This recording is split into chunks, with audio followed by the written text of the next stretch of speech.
When it comes time to hiring a video editor, nothing will sink your project more than hiring the wrong editor for the job. So in this video, I'm gonna walk you through my simple 5-step process to make sure that the next editor you hire is perfect for the job. The first thing you need to do is be very clear about your budget. Everything hinges on the budget because at the end of the day, the editor that you pick is going to have to be willing to work for what you are able to pay. So your priority above all else is finding an editor whose rate matches your budget. And the best way to do that is to be very clear about your budget upfront in your initial outreach message. It is the most efficient way to start finding the right editor. Now, your budget is not the only piece of information that you need to include in this initial outreach. The next thing you need to do is be clear about your desired timeline. And what I mean by that is whether or not you have a deadline. Because even if you can find an editor whose rate matches your budget, if they're not able to meet the deadline, they are not going to be the right editor for you. Here are the 3 types of deadlines that you need to be aware of. There's a hard deadline, there's a soft deadline, and then there's no deadline. A hard deadline is a deadline by which the project cannot go beyond. So if you have a hard deadline, it is essential that the editor you pick can meet that, irrespective of what your budget is. Now, do bear in mind that if you have a low budget and a quick, fast approaching hard deadline, it may be difficult for you to find an editor who's either able or willing to do it at your lower rate. So one thing you might need to consider is whether you can either increase your budget at all or potentially turn this hard deadline into a soft deadline. This is a deadline that acts as a general guideline, but that can be pushed back if necessary. So this would give your editor a general idea of when you want your project done by so that they can stay on track, but it does have some built-in wiggle room if they need that. Having no deadline is exactly what it sounds like. There is no date by which your project needs to be completed. Having no deadline can be a great strategy if you have a lower budget because it allows you to keep your options open and not turn away any editors who may be willing to work for your budget but just wouldn't be able to meet a specific deadline. Another thing to keep in mind about having no deadlines is that it may incentivize editors who usually work for a higher rate be willing to work for a bit of a lower rate. The key here would be if they are interested in your project. This would not happen with a hard deadline, and it likely would not happen with a soft deadline, but it could happen if you have no deadline. Now, whether you have a hard deadline, a soft deadline, or no deadline, this timeline information needs to go in your initial outreach along with your rate. But those are not the only things that go in this initial outreach. The next thing you need to do is be very clear about your project type, subtype, and genre. Not all editors are suited for all types of projects. There are lots of different project types for which you can hire an editor. Here's a quick rundown of different video types that come to mind. This is not an exhaustive list, but it gives you an idea of what these different types are. Now, just from looking at this visual, you can see that there are a lot of project types. And again, this is not an exhaustive list, but within each project type, there is also a subtype that I pointed out. Now, aside from types and subtypes, there are also genres you need to think about. So take a look at this quick genre list.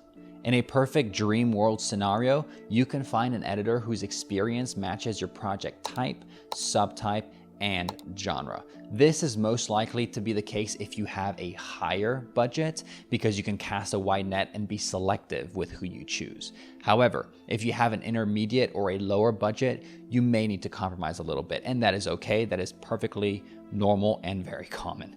So in that case, try to see if you can find an editor who at least has experience in your main video type. Now, what if you can't find an editor who has experience in your main video type? What do you do at that point? Especially if you have a lower budget, this is a possibility. And in that case, what you need to do is you need to at least look through all of your candidates and look through their work and see if the quality of their work matches your quality expectations for your project. I'm going to talk more about this in a little bit. Then once you pick your favorite candidates, the ones whose work quality matches the quality that you expect out of your project, at that point, I would go ahead and reach out to them. Send them a message, say, hey, I can see you don't have experience in this video type. I wanted to check in and see if you would feel comfortable working in this, and then also specify your subtype and genre and see what they say. Now, of course, they may say they're comfortable and it turns out that they're not able to deliver on it. That's a possibility. But if you have limited options, you need to work with what you've got. I briefly touched on this before, but no matter whether your candidates check all 3 boxes or just one or none, you always need to do your due diligence and look at their portfolio to see if you like the quality of their work. Go on their website, and then on their website, they're likely to have a demo reel and then full samples of their work. Demo reels can be helpful just to get a sense of the scope of what they've worked on in the past. How many projects have they worked on? What kind of clients have they worked with? This gives you an initial flavor of the type of world they're editing for, but a demo reel is not enough to get a sense of how good of an editor they are. You need to go see if you can find full samples of their works. Again, they'll usually have this on their website. Here are some things to look out for. Does the editing feel smooth? Meaning, is it seamless or is it jarring in any way? If it's jarring in any way, that is not a good sign. Editing should almost be invisible. Does the editing have the right emotional impact that it's supposed to have? Were you affected by the edit? If you didn't feel anything by the end of watching it, that might mean that the edit was not as powerful as it could be. These are the kinds of qualities you need to think about to really determine whether or not you like somebody's editing work. So once you find an editor whose quality of work matches the quality that you expect out of your finished product, now it is time to move on to the interview phase with your top candidates.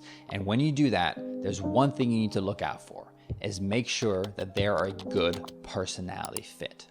Here are some things to consider to help you determine if an editor is a good personality match. Do they seem to be kind, polite, and respectful? This is key. If an editor seems to be rude or dismissive in any way, this is a big no-no for me. It's a huge red flag, and I would recommend just not going with them, because you're not just hiring for this project. You're hopefully hiring an editor with whom you're going to want to develop a long, fruitful collaboration with. You're going to want to find an editor who you would like to work with again.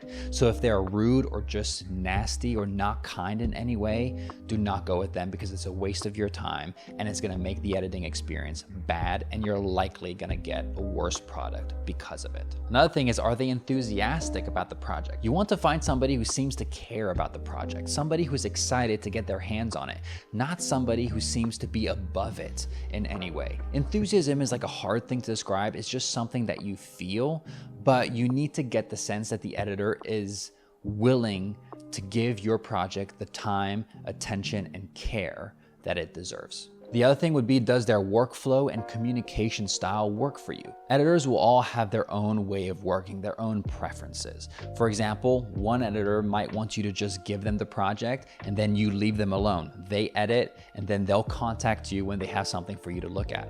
Other editors might prefer to give you regular updates of how things are going. Some editors might want to have in-person review sessions. Others might want to do it all remotely. Some editors might want to communicate over the phone. Others might only want to communicate in person. Others might want to communicate over text or email. It is up to you to ask the editor how they like to work. And if that works for you, then that's a great sign.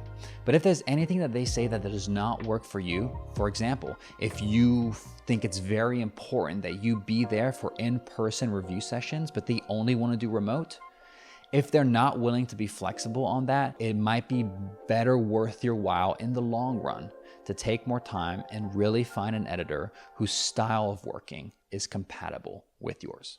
If you found this video helpful, please be sure to like and subscribe. And if you want a written companion piece to this, go check out my blog where I have all of this written out, and I also go into this in a bit more detail. So thank you so much for watching, and I'll see you in the next one. Keep editing, folks.